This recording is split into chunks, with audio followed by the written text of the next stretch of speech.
pajamas had a feather boa on them, like Oh, cute. well, yeah, cute. It doesn't do anything for me. But anyway, try not to be crazy. If you do a good job and you're not just a fucking lunatic, you can actually keep the job and you'll get a raise. What's up, everybody? It's your girl, Loni Love, Emmy-winning talk show host, comedian, actress, and author. And you are? I'm Erica Montalvo, writer, showrunner, and your super fun sidekick. That's right, Erica. And thank you all for joining us for another episode. So excited to be back for another week. For today's grown-ass topic, we'll be talking with our friend, Kathy Griffin, about financial independence, something that all grown women know about, right? We need to know about it. We should. But let's check in with our girl, Erica. Erica, what's on your mind? I'm feeling salty. Why are you feeling salty, Erica? We could just look at your Instagram where you were at a very fabulous party this week with Kathy at her fabulous house in Malibu, which she paid for in cash, which you guys will hear about because she's financially sound. But don't give it all away. But I won't. But I'll give this away. Who was not at the party? Yeah, girl. Like what? Where was my invite? I mean, I thought Kathy and I bonded. You guys have bonded, and she loves you. Mm-hmm. But this is what happened. We after the interview, because I've been knowing Kathy for years, she texted me. She said, "Hey, Loni, I'm having a special dinner for Ralph Funches," which Ralph Funches is a good friend of mine. She said it's for 12 people.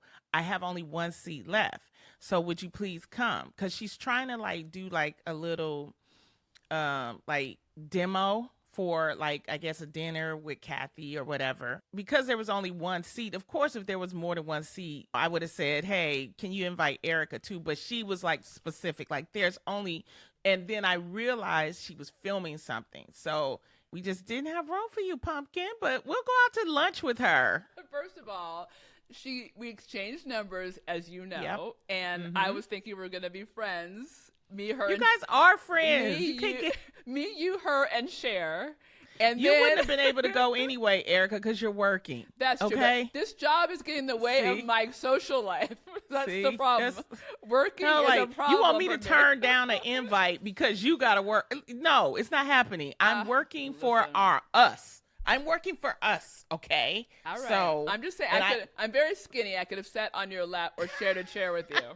You would have been late. And that was the one thing. She does not. She was she has now we have this email thing that we text each other, and she's be there sharp, 6:00.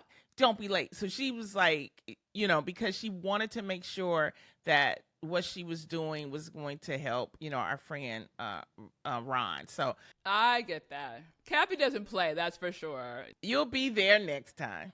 No, she does not play, and that's the reason why I'm so excited for everyone to hear our interview with her. She was very revealing and very honest about being a grown woman who at one point was almost canceled. So we're going to hear about that. And she was just honest and transparent. So you guys will hear about that. But other than you not being invited, what else is going on with you? Listen, I'm still trying to downsize from my palatial mansion to my small 1-bedroom but fancy apartment. So I'm Marie. Marie Kondo. You know who that is? Yes. The woman who's if you only keep things that bring you joy. So I'm trying to go through my clothes and find the clothes that bring me joy that I can fit from my 3-bedroom house to my 1-bedroom apartment. And I will say it's very difficult because I have a lot of clothes. Yes, it is. Literally, again, my story, but for those of you who don't know, I'm recently divorced. Well, not recently, before COVID, but the house that I was living in, I was living with my husband. So as time went on, every place that he was, the closet, when his clothes were gone, then I put my clothes at the other side of the closet. And his office, when he was gone, I put more clothes in his office. Everything became a closet. Everywhere he was became a closet. No wonder he left. Oh, no, gosh. he left before, and they became closets after. But so okay. So I have a lot of clothes, Loni. Is the bottom line.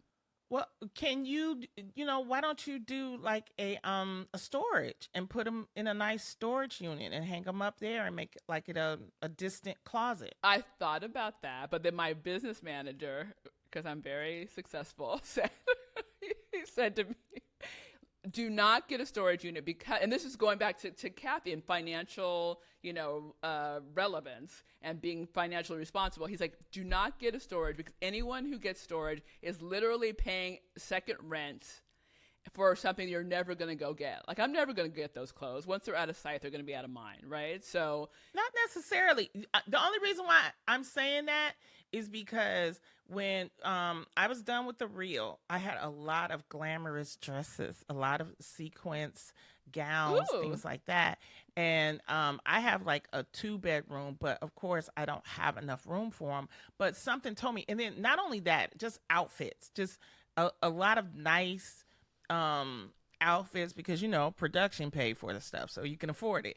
And I just didn't want to depart with it. Right. And so what I did was I got just a little storage unit. And really, it has helped me because now when I get called like to do these game shows where you need 27 outfits, right. I go to get my, my clothes out of my distant storage. So it actually has helped me because then I don't go shopping for new stuff. I have stuff already. Or like, today I had to do a little cameo film thing and they were like, oh, we want you to be a red carpet host. And, I went to my distant storage and I found like a sequins jacket that was really nice. I'm just saying, as a performer and you being a person in the arts, a lot of times you get called to do, these last minute, maybe going to Kathy Griffin's house to have dinner. How dare you? Too soon. How much are you going to throw away? That's what I want to know. Here's what I did. I had a couple of my girlfriends came over this weekend, and this is a shady thing, though, too, because my girlfriends, I love them, but we're going through my clothes, and I got good clothes, Loni. I'm just saying. See, that's what I'm saying. Yeah, so it was like, we put all my clothes on the bed, right? And we went through, and we'd be like, oh, who wants this? All of them want that. You know what I mean? So I'm like, okay, this is going to be good on you. And then like nothing was good on me. They're like, Erica, that you don't need this. It probably would fit me better. Or, oh, that Moschino dress, like, you know what? You've already worn that enough. Like, I'll take it. So like, their shady bitches were taking my shit and like making it clear that I needed to move on from all of it. So I'm just a little suspect. But again, at the end of the day, I'm happy that I could give it to them versus like, just having it lay in my closet or lay on the floor or lay in a bag or lay in a storage without me enjoying it. So if they're going to enjoy it, I'm happy for that. Okay. Well, how's your mama doing? Oh, goodness. Well, of course, the Huxtables, we had brunch on Sunday. And this is more about Papa Huxtable than Mama Huxtable. Mama Huxtable is very happy with the hair. She's happy. Yes, she's lovely. And she loved last week's episode because she thought it was substantive, to use her words, because it was about women in the workplace. And she was a principal for many years and women, so she was very, impressed that we used our words instead of cussing a lot. But Papa Huxtable was like, I'm like, Dad, did you listen to the podcast? And he was like, I listened to part of it. I was like, what? He's like, yeah, I listened to some of it. I'm like, did you turn me off? Like, did you He's pause? Not our demo. Did you pause He's not me? the demo. No, he's not. He's not. He's never been my demo, which is why, like, I grew up as a girl who, like, needs to be listened to, which is why I'm divorced twice. from my daddy not listening to me as a child. He used to put me on pause as a child, too, so. I love it. It's nothing new. It's nothing new. Well, we love Papa Huxtable. We love the Huxtables. We love Mama. Yes. We love everybody. Can I just have one more little sidebar? Of course. Your lashes are mesmerizing. Oh, really? Yes. Because I was on set today. So I rushed home and I was like, and I did this myself. You look another gorgeous. thing. Thank you. I just so sweet. You always look fabulous. So, you take a little bit of that shine off your forehead and you'll be all right. I know. But Yeah, and a little bit. Okay, there we go. Yeah, there we go. Mat it up, girl. Okay. Yeah, it was nice being back on set. Today. So Now, what set were supporting- you on? It was for a film called "Got Daddy Issues." Oh, hello, perfect. I was just talking about that. Exactly. It's funny. It was written by 3 women, and they're producing it themselves. It's an independent. And they asked me to do a cameo, and of course, I'm going to support women. So it was really funny, and it was real quick. That's what I love about it. Yes. And in and out. It was in and out. So I'll be talking more about it as it gets finished, and we'll see what becomes of it. But we got to do something in this industry. You're the only person working. So. The only one working. And it's ruining my social life. That's what we're talking about. So while all of us are having dinner, you are working. Yes. God damn it. I tell you. Okay, we got a great episode for you all today. We are going to get into all sorts of stuff. This week is a really heavy week, but you know what? Grown-ass women, we can deal with this. So we're going to have some grown-ass women news. We'll be talking about the Emmys, Diddy's arrest, and so much more. We'll get Erica's take. We'll be right back. And you know what? Today's grown-ass topic, we're going to be joined by our friend, Kathy Griffin. Your friend, not mine at this point. No, I'm kidding. I love you, Kathy. She has your number. Use it. Today's grown-ass topic is financial independence. This is Grown-Ass Women Talking. Are you a grown-ass woman with something to say? What are you unapologetic about? What's got you fired up? Are you thrilled the kids are back in school? Or are you mad at your friends for asking you out after 9 p.m.? Did you get stood up on your 3rd Tinder date this week? Whatever it is, let it all out. Visit our website at GAWTpod.com and leave us a voice message. That's GAWTpod.com, or drop us a voice note at GAWTpod@gmail.com. We might just play your message on our next episode. So don't hold back. This is your space to talk about it. We're back with more GAWT. Now's the time for grown-ass news. Each week, I'll get Erica's take on the week's entertainment news, gossip, and current events, and news about grown-ass women. The 76 Primetime Emmy Awards happened, and you 76? Oh, Jesus. Yeah, 76. Oh, boy. 76. It's getting there. And there were some grown-ass women winning Emmys. Jean Yes. Smart, our girl. Woo! Jean Smart. She won Best Actress for a comedy for her show, Hacks. I saw that you put a little congratulations to her. I gave her a shout out because, first of all, I thought her speech was amazing in the sense that she was like the perfect, combination of gratefulness and also being funny. Like, she just tonally pitch perfect always. I love her. And also Jodie Foster, she yeah. won for limited series. And these are all grown-ass women. And 100%. what about our very special supporting woman, Liza Colon? What is it? Zayas? Zayas. She's the first Latina to win a supporting Emmy in that category, and her speech was so moving. She also reminded us, make sure you guys vote for your rights. And she was really good. So to all the grown-ass women that won Emmys, but I want to ask you, because you are in this industry, Erica. I am, but I was not nominated for an Emmy, unfortunately. But yes, go on. That's okay. You still got time. You still got time. But, there's this issue with The Bear. And The Bear in the Emmys is being a category of comedy.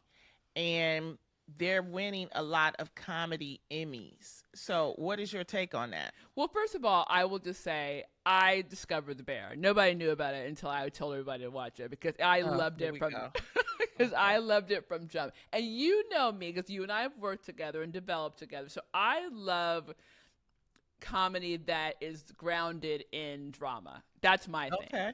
All right. But that's my thing. But I will say, I think it's, gotten progressively less funny. And so, I do understand the controversy because when you're putting The Bear against any network comedy, none of them are getting nominated. There's no network comedies that are being nominated for Emmys right now. It's all gritty, single camera, cable streaming comedy. So network comedies are not getting any love, and so I think that that's what the disgruntled nature is.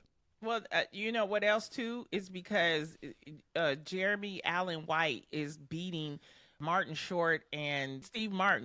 People are like, Yeah. seriously? Like, how are you beating Steve Martin? He invented comedy. What are you talking about? Yeah, but I think it does become an acting thing. I will say, full disclosure, I don't watch Murders in the Building, but I love The Bear, and Jeremy Allen White, he's so good. I mean, he's so good in that show, and I think he's good, but it's right. not. It's not comedic.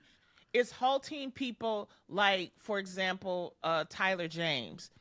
Tyler James is doing all he can to get an Emmy. This time he came to the red carpet with his arms and had his guns out, and it's like he still lost to The Bear. It's but like he won a Golden Globe, didn't he? Won a Golden Globe. Yeah, but he wants to win an Emmy. I mean, actually, they shut out Abbott Elementary completely.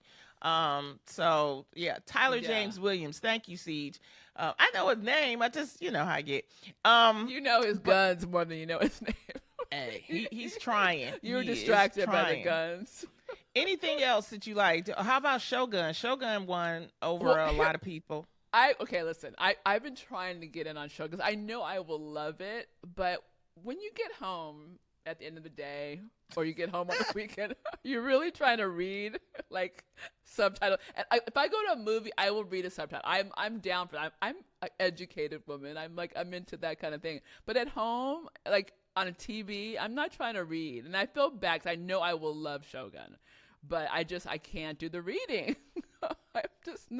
I'm not down for reading a novel at the end of the day. Sorry. Okay. Well, I mean, are you watching Shogun? I can barely watch this exactly podcast. What are you talking about? Exactly. So I can barely watch Don't it. Shogun shame me. Well, you know what I did like about the Emmys this year? I think they did spread it around. I was happy to see that the writers for Hacks, they won for best writing.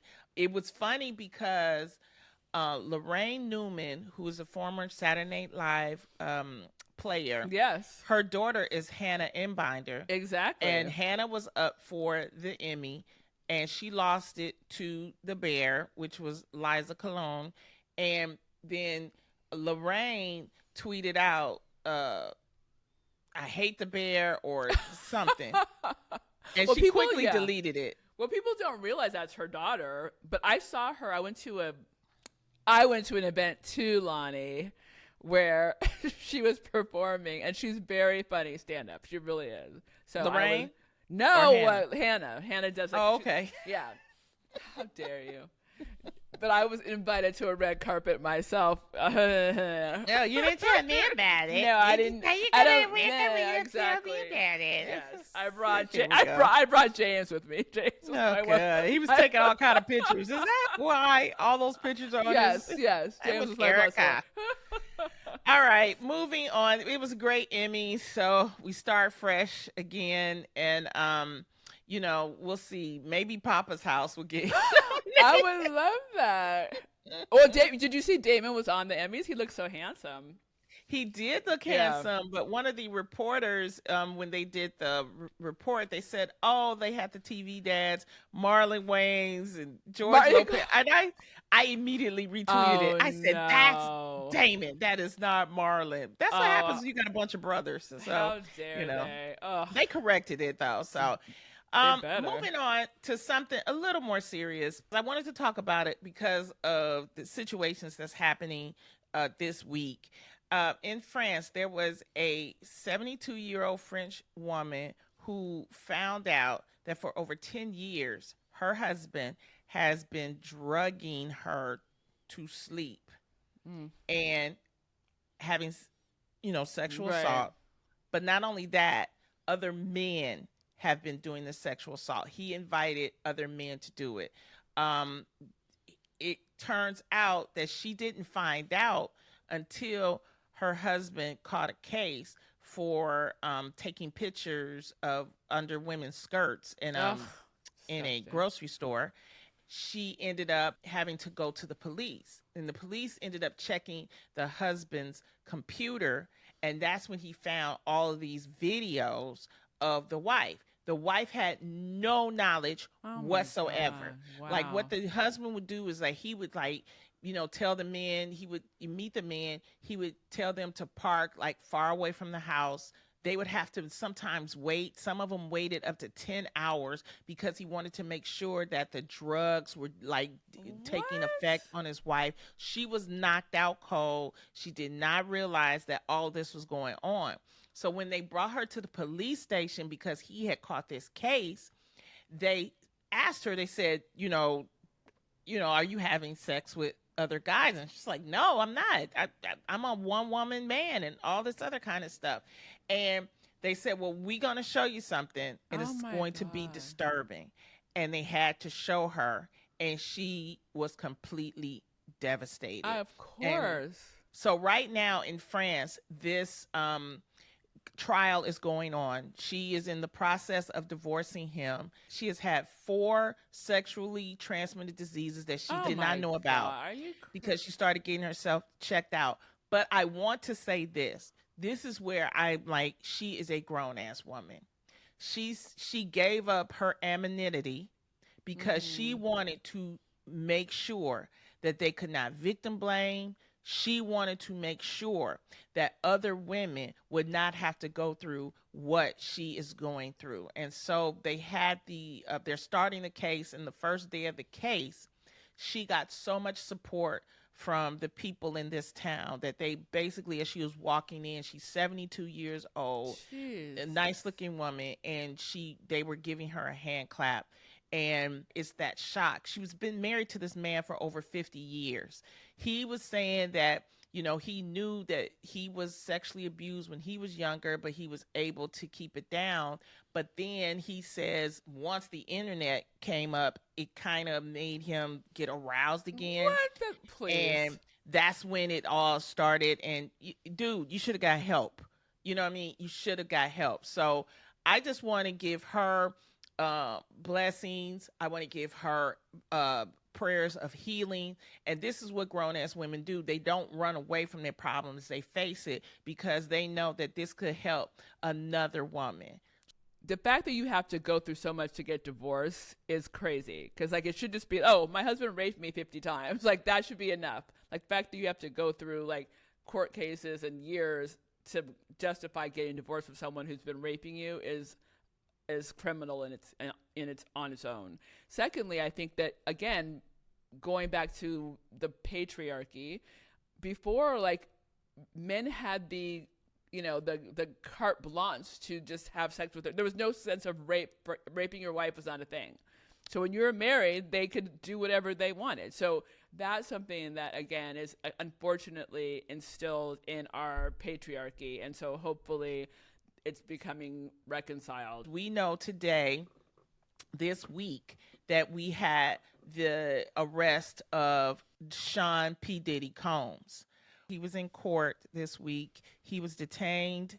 He was denied bail and will remain in custody as he faces charges of racketeering, conspiracy, and sex trafficking. A federal judge ruled. His lawyer said that after the hearing, they would appeal the decision. Combs also pled not guilty to other charges against him. Some of the charges, it's just horrendous. If you read what was in there, he's having these so-called freak-off parties where he is drugging women, and they also said people. Mm-hmm. And it was to the point where when they did their investigations, when they did that raid, they said they found 1,000 bottles of baby oil and lubricant. Okay. I have to go now. I'm out of this conversation. Bye. And they have the video, and I'm like, it had its own room, it had its own room, just baby oil everywhere, bottles of baby oil, bottles of lubricant. It's just, and it's just disgusting. It's disgusting. And you know what? I'm not surprised. I'm disappointed, and I'm going to tell you why. Okay. Because it's more than just him raping and drugging women. It's also about him blackmailing people and blackmailing them to do things that they probably would not have done if he hadn't had these videotapes of them and things like that. Not only that, when you really think about what P. Diddy has done, he shaped music for a certain amount, for at least 20 years. He has shaped what music goes out, who becomes a star, and it's just like when we sit back and we really think, we say this type of music where we're talking about misogyny, where we're calling women bitches, where we're talking about drugs, all of that, he was approving all of that. So you really got to think that he was allowed, because, he was allowed to make that like the dominant music. But also think about all of the artists that just wanted to be artists, just wanted to do art, and their whole lives were changed because of this man. So it's more than just when people want to say he has shifted the whole culture when it comes to music, but he's also denied us certain artists that probably would have been phenomenal artists. And we're talking about in R&B, we're talking about in pop, we're talking about things just because maybe they didn't coincide with them. He didn't give the artists that he was so-called working with, he didn't even give them money. Right. So a lot of them, they weren't given their publishing, they weren't given anything. And this is the thing, karma never dies. No matter how old it is, karma never dies. So listen, I'm just, no, listen, to that point, I knew the minute he was like, I'm going to give everybody their royalties. I was like, oh yeah, you know. Yeah, something's going down. Like, he is not that magnanimous. And the idea that like he's going to give all the people that he stole money from for years and years and years their money back, that was him trying to shut people up because shit has gone down. And again, I'm not surprised because I've never been to a Diddy party, thank God, but I've been to Hollywood parties, and I know, no names, but I know that things get weird. And I know there's a lot of people who were complacent, at the very least complacent in what he was doing. So, and we have to say that all of this is allegedly. Don't sue us, please. We have no money. This is all being reported. He is currently being held without bail till he gets a trial. He also has the right to appeal. Of course. And so he has all of that. And there are stories, there will be witnesses. This is going to be a huge trial and things like that. And he deserves his day in court. Nobody's condemning him, but, we're just saying that this is like, this is what's out there. These guys have fought like they own women and, they're powerful, whether they're married or not, they feel like women are their property, and that's changing. Thank God. But still, shout out to Cassie. For her to come forward, it kind of helped open up everything. There's so many allegations. There's so many stories about this dude that it's just that, okay, this is why we have a court of law. We 100%. Have a court of law. So everybody, you get your day. You can he's got the money for the attorneys. He's got the money to do what he needs to do. I mean, he really did not want to be denied bail. He gave up even his children's passports, even the 1-year-old. He said, okay, I'm letting you guys know I'm not a flight risk. And the judge was like, nope. Yeah, no, because he's such a flight risk. He has too much money to keep him in America. Our thoughts go out to all of the victims in this. Yeah, 100%. And we hope that you can, come back from this. But on a lighter note, Shannon Sharpe admits to lying about not having sex when he was on live on Instagram. Okay, for those that maybe have been under a rock, Shannon Sharpe was on live, and you heard and saw all this grunting, and and it sounded like it was sex. And in the process of all this was maybe 6 minutes of this. Yes, I don't have a life, so I was listening. I don't have a life. You listened all 6 minutes.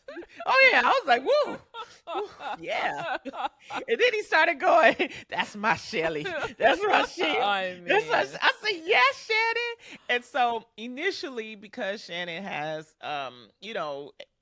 assistants, the assistant put out, "Oh, this is an alert. My phone was hacked. My team is going to find out vigorously who did this." It's like, yeah, we know who vigorously did it. And so the next day, he has this podcast called Nightcap with Ocho Cinco.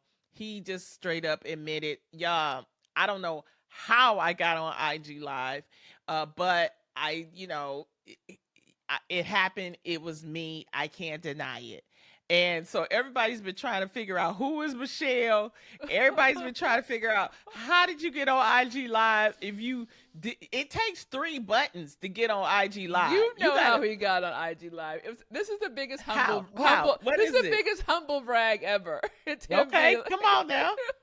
It's like, how did he get on IG Live though, Erica? I think he put it on himself. It's like, look at how I get down. It's a humble brag. It's like, yeah, look at how I get down for 6 minutes, Loni Love. You know what? I think he literally did not do that. I think he was probably taping. This is all alleged. Okay, this is what I think. I think this is he your was theory. Taping, and he probably hit the wrong button taping. So that's what I think. I think that's what he tells his girl. It was a mistake, Shelly. Baby, Shelly. It was a mistake. Shelly. Yeah. Shelly. Meanwhile, he wants everybody to know that Shelly's getting, Yeah, she getting it. I was sharp. like, woo. She's getting it sharp. Let's play it again. Let's play it again. It was hilarious. But the nice thing is that because he did admit it and he apologized for it, he is with ESPN. And ESPN, that's Disney. They don't play. That mouse don't play. Mickey do not play. No. But it's been reported that he will not get any disciplinary actions, that they understand. He old. He hit them old football hands, hit the wrong buttons. They understand. Oh, please. He's got the best of us. So, with that, we're going to take a break. And when we come back, we're going to jump into today's topic with our girl, Kathy Griffin. Kathy! Today's guest is a towering figure in television, on tour, and in publishing. The 2-time Emmy and Grammy award-winning comedian holds the Guinness World Record for the most televised stand-up funny-ass specials and has appeared on iconic shows like Seinfeld and Law and Order SVU. Known for her fearless humor and advocacy, Kathy continues to entertain and inspire through her live performances and activism. And she's also a badass cancer survivor. Now she's returning to the stage for the first time in over 6 years with her new stand-up tour, My Life on the PTSD List, celebrating resilience, humor, and the power of laughter to heal. Please welcome our girl, Kathy Griffin. Hello, Kathy. Hey, I love you guys. What an awesome intro. Oh my God. I'm coming to your town. Go to kathygriffin.com for tickets. And I'm talking about everything from PTSD, which I have, but it's not like I don't even really mention Trump. I mean, if he does something particularly egregious that day, like eat a dog, I'll mention it. But other than that, it's a lot of stuff about PTSD and the wacky treatments I have, but there's still a lot of good, juicy celebrity gossip. And I get to play everywhere from the Wiltern in Los Angeles to Carnegie Hall to Boston Symphony Hall. So after the whole Trump photo fiasco where I was on the no-fly list and the Interpol list, I am just glad to be working and alive. Well, can I just say, you look amazing. So how are you feeling? I have half a lung on my left side, you guys. Honey. Oh. I got lung cancer even though I never smoked, and they had to take out half of my left lung, so I'm a half a lung down. And then during the surgery, they injured my vocal cord, so it became paralyzed. And I talked like this for over 3 But you sound good too. Like, what have you done to bring your voice back? Okay, so get this. It's a miracle of modern science.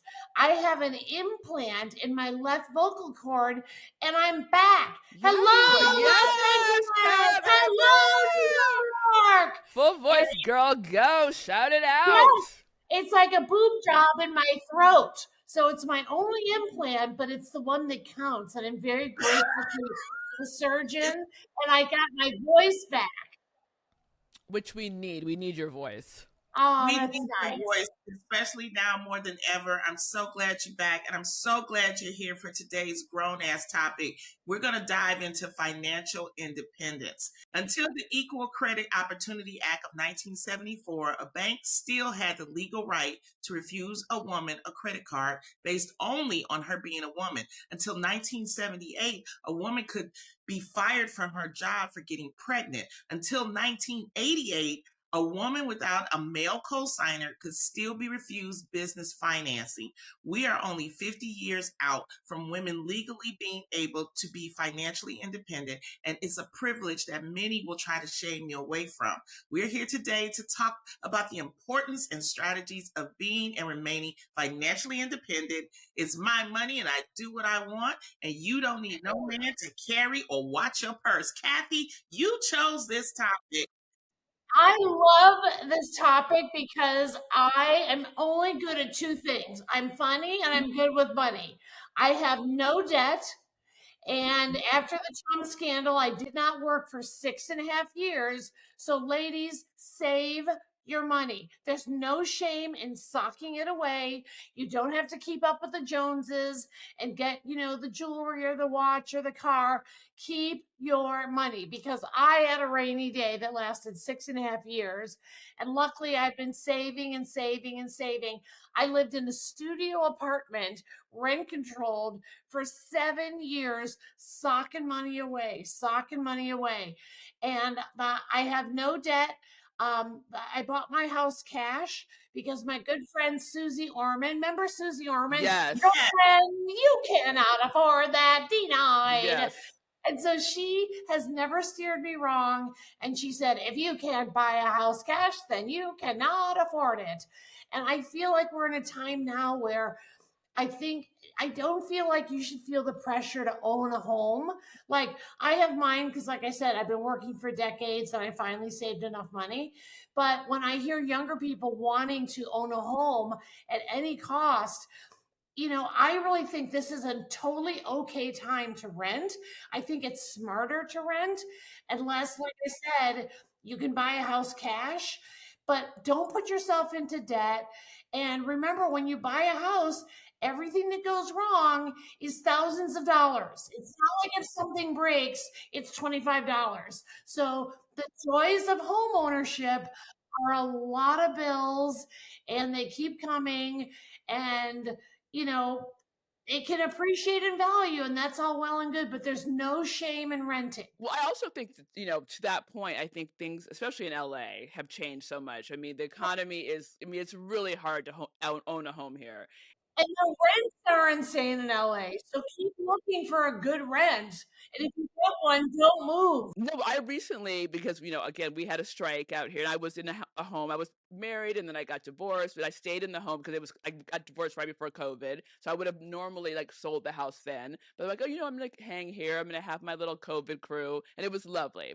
But the strike happened. And I'm like, why am I living this big old house by myself? So I end up selling my house and now I downsize to a 1-bedroom apartment. I mean, granted, it's fancy, but still. Doesn't that make you feel more secure? 100%. It was too much. I was doing the most. So now it's I have a concierge. If I want to throw my trash out, I just put it outside of my door and they come and get it.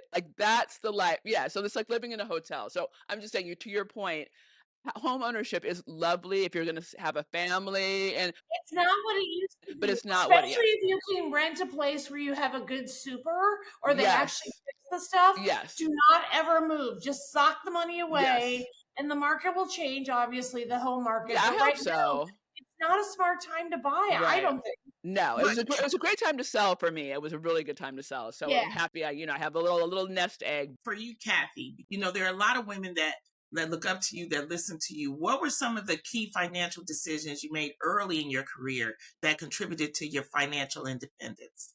Well, first of all, my philosophy has always been take every single job. So, yes, later on I did a show called My Life on the D List because it's not very A-list to do anything, but it's smart to do anything. So, I have always taken every single job, whether it pays me a little, medium, or a lot, and like I said, sock it away. And you know, I learned a tough lesson about giving money away because when I started making money when I got on a situation comedy, I was making more money than I could have imagined. And I went from being broke for so many years. I didn't get a break in television until I was 36, which is late in Hollywood years. So I gave a lot away to charities and friends. And I'm going to be honest, that was not good. And my pal Susie Orman, who used to have the Susie Orman show, if you remember on CNBC, girlfriend, you are denied. You cannot afford that yacht, and she gives common sense advice. She's still my pal. And I found that when I gave money away, if it was to someone I knew, it almost like it was bred resentment from them and it made the relationship change. And I never loaned money. I would either give someone money or nothing because I didn't want to be like asking my friends for money back. And it's not that I don't do that sometimes. And there's a few people that I won't name that I help out in this world. But I also feel like when you're a woman, we have so much less job security than guys, especially since we're all at entertainment. Nobody has job security, but especially women. I'm 63. What? You look great. You look amazing. Well, it's a lot of eyelashes. But yeah, and by the way, stay in shape if you can because our insurance is okay. I lost my insurance because of being canceled, but I do Cobra. So insurance is okay, but I'm going to say something controversial. Insurance is a criminal enterprise. Yes, I said it. They never really are there for you when you get sick in this one area, but then they'll be there in an area where you don't need it. So even medical bills and women that have kids, like I said, save, save, save. It's okay to live in a modest place, drive a modest car, as long as you're socking it away because you never know when you need it. And being in debt is just a horrible feeling. Yeah. So if you pay off your student loans, as painful as it is because the interest rate is so high, but hopefully President Kamala Harris will have the House and the Senate and we can have real student loan debt forgiveness because sorry, I'm on a tangent, but just remember, it's not just about Kamala Harris. She can't do anything if we still don't have the House. And people forget, we lost the House of Representatives in the last midterms. We barely have the Senate because I don't count Joe Manchin and Kirsten Sinema. So remember to vote blue down ballot if financial issues matter to you and if you're a female, because the Republican Party holds nothing for you if you're a female. And whatever tax breaks they're bragging about are for people like Elon Musk. That's true. You know what? I want to go back to the loaning of money because I owe Erica money. Yes. Mommy, how could you? She's so sweet.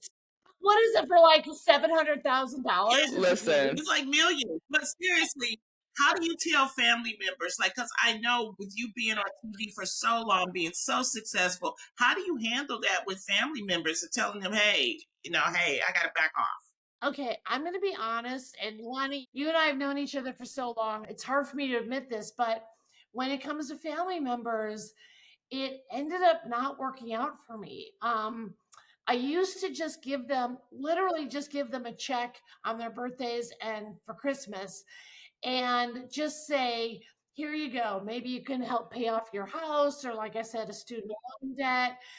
And I said, I can only do this if I've had a good year.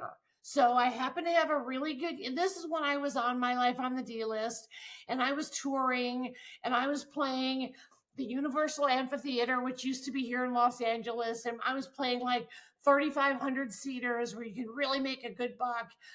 And I gave some of that money to friends, and I found, oh, this is not going to sound good, but many times I gave money to folks that then didn't use it for what they told me they were going to use it for. So I have to say this one just because it's funny, and I do believe you have to laugh at everything. But my dear departed sister who passed away, she said she was going to pay off her condo, and instead she went to Orange County and got a facelift and a chin job. I was like, Joyce, that money, you said you were going to pay off the condo. And she's like, I know, but I wanted a facelift. But I'm And not mad at that. I know. And then I laughed because something went wrong with her chin job, and then it started free floating down in her chin area. And then she had to pay to get it remounted. Oh no. So I'm just saying, what I did with my mom and dad was obviously I didn't want them to have any bills. So I bought them a condo, but in my name. I bought them a car, but in my name. So it was just like giving it to them, and they didn't have to worry about any of the bills. But, when my parents, got older and passed away, my dad lived to 90, my mom lived to 99. God bless them. It was better that it wasn't in their name because, frankly, they would have just been taking out mortgages and giving the money to the rest of my siblings. Also, God love my parents, but they were raging alcoholics. And when you drink several boxes of wine a day, you don't make the best financial decisions. I know that. Do you think, Kathy, as a woman, that puts us in a vulnerable place financially? Because we are so giving and because we do have means, people come to us and expect us to help them out. I mean, men say no, right? Yeah. I mean, why can't we say no? We can't say no because, first of all, there's a part of me that thought I didn't deserve to have money. And I was broke for so long, I didn't know what to do with it. And I was so stupid that I thought if I could ever amass $50,000, I would never need another penny the rest of my life. Well, that is not the case. And while $50,000 is a lot to have in savings, when you get down to brass tacks, and like we were talking about, rent prices today, insurance prices, car prices, car insurance. If you're a small business owner, which I am, you've got employees, you're insuring the employees. And so you almost can't save enough. And that just means being prudent. It doesn't mean you're cheap. You can splurge once in a blue moon, but that stuff isn't going to make you feel good as not having debt. And I think that should be a goal for every woman because, like you said, the guys have no bones about it. They are just absolutely not, can't do it. And they stay besties and they still high five and they still are in each other's fantasy football club. With women, we feel like, well, one of my girlfriends got pregnant and she didn't mean to, so she needs help. And, not always necessarily helping that person because then it gives them a false sense of entitlement. And in my experience, back in the day when I used to give money to quite a few people, number one, they didn't pay it forward. Like I thought, well, if I helped them get debt free, then they could turn around and help one of their friends or relatives.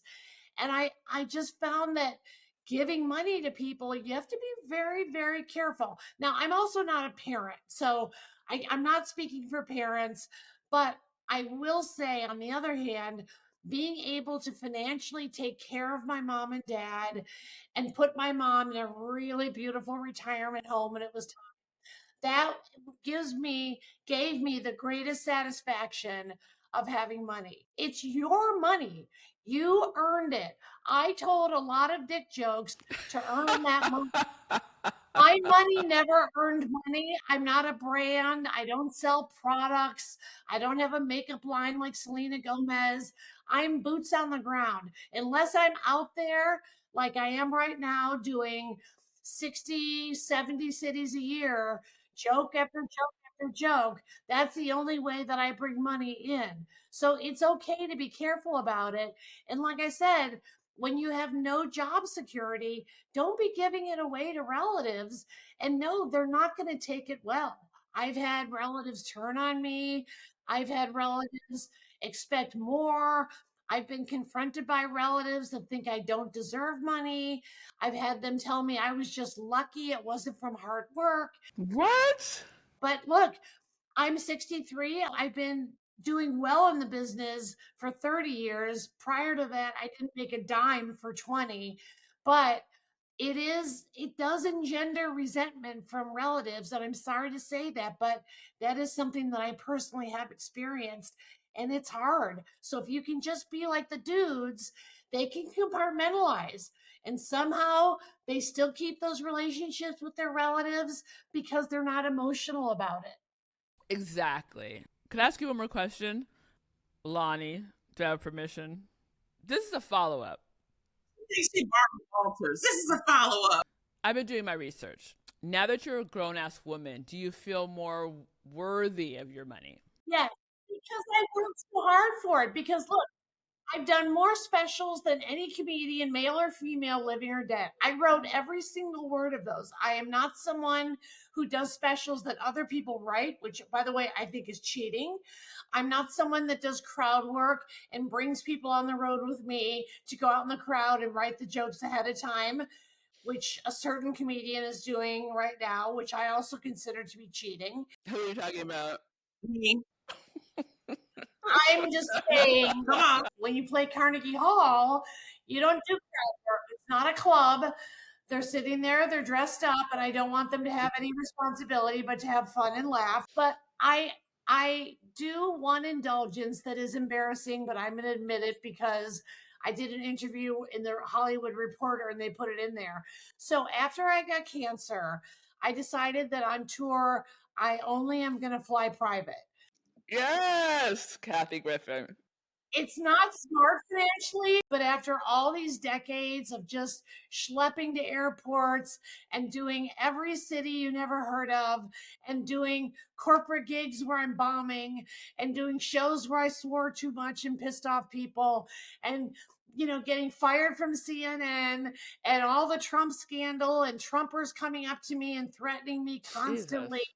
And pushing, like one guy pushed me and on the sidewalk, like he was so angry. I just went, you know what? This is my one indulgence. And the other thing is, there's nothing wrong with being charitable. Like I've given $25,000 to the Kamala Harris campaign so far. Now I want to give to the down ballot. Because like I said, if she wins, we don't want an Obama John Boehner situation again, where Boehner blocking everything Obama wanted to do. So now I'm going to give my money to the down ballot races. There's also nothing wrong with having, and you must have this, a living revocable trust. You must have one right now, especially if you're a woman. You can go on Susie Orman's website and get it for either free or almost nothing. I am not paid by her in any way. She really cares about women and money. But get a living revocable trust. Even if you think, oh, I don't have assets, you do. And I am a big believer in making charitable donations for after you pass away. And there's nothing wrong with that. I'm 63. I've had cancer. I've had, whatever. And so I can give the money away now, but let's say my cancer comes back and I need a caregiver, then I want to be able to afford that because I've it. So I have in my trust a bunch of money that goes to Planned Parenthood, a bunch of money that's going to go to Doctors Without Borders. Pick your charity, give it to your family members that way. But it's your money. Enjoy it while you're still on this earth. We're not here forever. And that's the thing when you talk about trust. What are some other types of investments that you found beneficial in building your financial portfolio? Real estate. And like I said, I like owning my house outright because I don't want to give the banks interest. The banks are doing just fine. They're not always on the up and up, in my opinion. I'm diversified, but because of my age, I'm conservative. I highly recommend not playing the market. If I was younger, I'd be riskier and I'd trade more, but I have a third of my money in cash, a third in stocks and bonds, and a third in real estate. Wow. So yeah, I mean, my dad's a real estate guy. And again, growing up in LA was always like, buy property. It's like putting money in the bank. Well, if you can flip a house, that's different. I can't. I'm not good at that. Like, that's what I love about the gays. Honey, they will take an entire city. Those gays took Palm Springs. I mean, I love the gay. West Hollywood right now, yeah. They made West Hollywood a separate city with its own mayor. Right. And so don't start me with the lesbians. Those lesbians can flip out in a week. Oh my God. I mean, Ellen DeGeneres is a billionaire because of flipping houses. Yeah, 100%. A billionaire with a B. So the only reason I don't play the real estate game is that I'm not good at flipping houses. But those are good investments if you can flip a house cheap. But even just having real estate, like for me, like having my house for 10 years, I sold Yeah. it for like a lot more than I bought it for. Yeah. So that was Good like, girl. yeah, but I'm just, so even like owning a house yourself and living in it for 10 years and Yes. then selling it, it's going to appreciate. In LA especially, it's never going to go down. Absolutely. And I bought a house in Malibu for the same reason. It's got an ocean view. I love It's Malibu. not on the beach, but it will never lose value because Exactly. I keep it up beautifully. I don't ever want stuff to be broken or look bad. And so eventually, although I don't know if I ever want to move from this house, but You should if never I did, leave Malibu. Never. it's, you guys, I love it so much out here. And when I got sick, I just having an ocean to just look at it calming. And I have 2 acres, which is unheard of in LA. And so my doggies can run around. But anyway, a living environment I think is really important. So even though I'm talking about doing nothing but socking money away, I do think if you can afford the rent of a place that makes you happy, where you want to wake up every day, and I don't care if it's one window that has a great view, it's like a selling point for you, work to live in that place as long as it doesn't break you financially. You know, this is nice that you 2 rich bitches are talking about investment. Real quick. Now let's go back to her. Let's come back to the young woman who may be just starting her job, or she's gotten a nice little sum of money. What do you suggest to her? Same thing, get a roommate if that'll help you save money, especially because even getting an apartment in LA or New York is just impossible, even if you've got a nice little job. And when you're doing that job, try to make yourself irreplaceable. My mom always told me, have your own money, sock it away. God forbid you have to leave your husband, because my parents have been married for 100 years like yours were. Same. But it was like cautionary tale. I'm with him because he's got all the money. But you need to have your own money so you can escape. I've been divorced twice, and I've had no one's taken my money. My first husband embezzled from me. I know. I'm sorry. I didn't mean to bring that up. Yeah, and I'm going through a divorce now, and they tell me it won't be finalized for another 2 months. And I just think it's odd that the government gets to decide whether or not you stay with someone. And women so often are in situations where they're with a guy who's abusive, either verbally, physically, psychologically, emotionally. And then the government's like, no matter what, it will take you 6 months before you're divorced. And, I know a lot of women that are in that situation. And for those 6 months, the guys get more abusive. And so Absolutely. anything, so you have to have a prenup. That's what I was going to ask. No matter what. And I don't know I wish I could tell you where to go online to get one for free, but I'll bet there's somewhere online. Yeah. And if the guy won't sign a prenup, I'm telling you, do not marry him. Those days are over where we think the guy's going to be the one with all the money and the woman's going to need the money. She's going to suck him dry. Not in my case. Role reversal. And so that's becoming more common. So get a prenup and get a living revocable trust and protect yourself, ladies. Because even if you don't have money today, you might have money tomorrow and you want to be ready. How about just don't get married? Like Lonnie's not married. She has the best relationship ever and she's not married. I do want to say I think marriage works if you put the right things in place, like what you're saying, Kathy, is have the prenup, have the understanding, have your own investments. Do you believe marriage you should have your own bank account? Everything should be in your name. Don't do any dual accounts. Don't do any dual credit cards. Everything should be in your name. Definitely. Kathy, thank you so much for joining us today before Erica says something else. Listeners, check out My Life on the PTSD List, traveling across the country through 2025. Go and support this wonderful woman. Show and ticket info are available at kathygriffin.net. Griffin! Kathy Griffin. Yeah.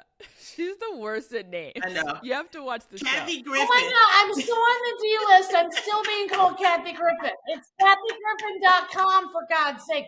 And I have known this woman for decades. Know your I damn have known name, you Kathy. for Go decades. to kathygriffin.net. We'll be right back with Lonnie's Takeaway. This is Grown Ass Women Talking. I love it. Oh my God, how insightful was Kathy Griffin? Man, this is why, we made this podcast. We made this podcast because we want to give something as grown-ass women to other women, and to have a guest on like her who has endured starting up with nothing, to be able to come to the heights of wealth. It is just the information that she gave was just, it was just wonderful. I just want to maybe kind of surmise some of the things that she says. First, she says, save. I believe in that so much. Also, we didn't get to the fact of, you need to find you some good financial help, even if it's just an accountant or a bookkeeper. Find someone that is going to, once you start making money, help you keep track of your money. Also, make sure you pay your taxes. Oh God, yeah. Them taxes, Don't forget when you that. start making money and if you're opening up a business or you're doing something, that's why you need a really good bookkeeper or an accountant or a business manager, because taxes, you might as well, you have to save a third of whatever you're gonna make. A third, Like half. I mean, well, that's a third. You need some write-offs. Okay? I know. I do. I'm gonna write you off. Yeah, this whole thing could be a write-off for you. Yes, I'm right. You the head of household when it comes to me and you. 100%. You can 100%.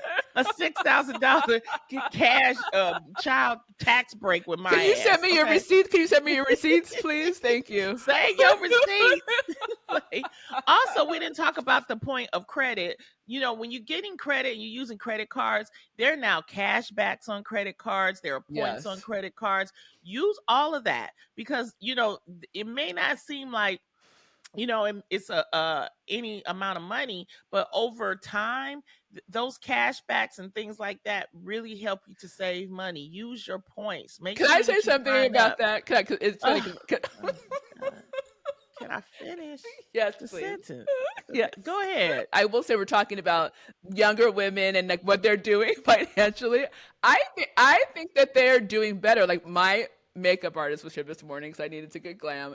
And she was talking about exactly that. She was like, I just paid off all my credit cards. And she's like 25 or something, or maybe like under 30. And so I was like, you did? Like, I mean, I have not. And so she was saying, yeah, I looked at all the statistics and like which card I'm going to start charging on now because I can get, miles and blah, blah, blah. And I'm like, good for you, girl. You know what I mean? The next generation, I think, coming up is really, learning that credit is not the end all be all.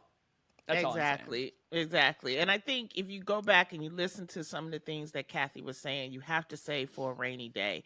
Things happen in our life, and we think that it doesn't. Like I said, recently my mom just passed, and we had the proper things, policies. We had savings, so that I didn't have to do a GoFundMe. I didn't have to, do a gas station, a car wash. My car wash, yeah. And nothing's wrong with that. If you have to, you have to. Nothing's wrong with a GoFundMe. I'm saying that while you can plan certain things, plan and save, so that then when those things happen, you can, you can grieve properly. Absolutely. And also the loaning of the money, making sure that you're covered in your marriage, making sure that your children are covered. Save something for them. While, when I think, what I do as an auntie, I give a savings bond to all Oh, that's of my nice. nieces and nephews, and I just leave it in the bank. I ain't told they mamas. So that's where all my money is going. All your money is going to the boo-boos. Okay. So this is what we do. And that is our, financial independence is something that we as American women, we're fortunate to have. And we can live the type of life that we want to live. We can take the trips. We can, help people. It's a wonderful thing. So with that said, Erica, any final words? You're gonna give me a chance to speak. Thank you. Yes, now's your time. Everything you said is on point. I want to bring it down to like the basics. My dad always says this. There's 3 things that are important. Family is first, then health, and then money. And Kathy, I'm so happy that, clearly she's helped her family. Thank goodness her health is doing better. And have you seen the girl's house in Malibu? I mean, oh yeah, I've been there. Yes. Okay. So awesome. she's doing well. But I mean, I'm so happy that she's healthy, because that's all that matters. At the end of the day, you can't take it with you, as she was saying. And so I hope she lives 100 years to enjoy the Malibu sunsets. I love that. And you know what? Make sure y'all check her out, support her, go to one of her comedy shows. I'm going to go for sure. Definitely. We'll go together. You'll buy the tickets. All right. Thank you so much for joining us for another episode of Grown Ass Women Talking. Please follow us on Spotify, Apple Podcasts, or wherever you get your podcasts. Leave us a 5-star rating. And don't forget to follow us on Instagram, Facebook, or YouTube at GAWT Pod. Thanks again to Kathy Griffin for joining us. Check out her tour, My Life on the PTSD List. See you all next week. Bye. Love to everyone. Grown Ass Women Talking is a collaboration between True Love Productions, Dunnigan Lane Productions, and HARQ Media Productions. Our executive producers are Loni Love, Erica Montalfo, and Ceej Polkinghorne. This episode was produced by Ceej Polkinghorne and edited by Nicholas Crawford. Our music is by Cole Curtis. Special thanks to Elizabeth Munch,